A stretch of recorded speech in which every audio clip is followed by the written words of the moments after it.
कुछ वीडियोस देख रहा हूँ कॉकरोच जनता पार्टी को गलत बताते हुए। मुझे एक बात समझ नहीं आती, इन लोगों को देश की प्रॉब्लम से ज्यादा प्रॉब्लम उन लोगों से क्यों है जो देश की प्रॉब्लम्स पर बात कर रहे हैं। एक सेकंड के लिए ना पॉलिटिक्स साइड में रखो, दिल पर हाथ रख के बताओ, क्या तुम अपने एजुकेशन सिस्टम से खुश हो? हम सोचते हैं कि भाई इंडिया में तो ऐसा ही होता है, लेकिन क्यों एक्सेप्ट कर लिया ये हमने?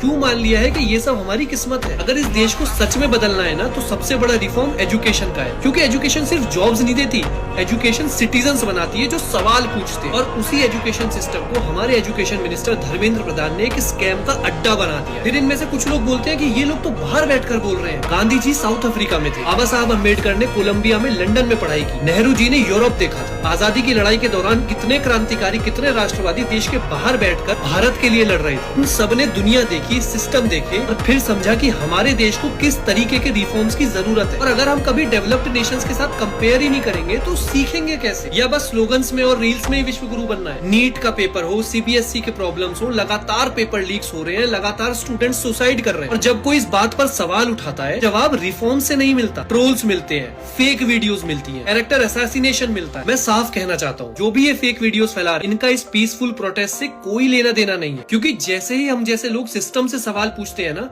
कुछ लोग डिस्कशन नहीं करते, डिस्ट्रैक्शन करते हैं। और फिर एक आखिरी सवाल, क्या स्टूडेंट्स के लिए आवाज उठाना गलत है? कल ये कॉकरोचेस नफरत लेकर नहीं आएंगे, कल ये लोग फूल लेकर आएंगे, कैंडल्स लेकर आएंगे, हाथ में संविधान की किताब लेकर आएंगे, याद दिलाने आएंगे कि हमारे देश का यूथ अब सिर्फ मीम्स नहीं बनाता है, सवाल पूछने की भी हिम्मत रखता है। क्योंकि प्रोटेस्ट का गोल सिर्फ प्रोटेस्ट करना नहीं होता, गोल होता है change. You can not by the revolution, you can not make the revolution, you can only be the revolution. It's in your spirit और इट्स नोवेयर। और अगर सिस्टम को बेहतर बनाना देशद्रोह है, तो फिर मुझे नहीं पता देशभक्ति किसे कहते हैं।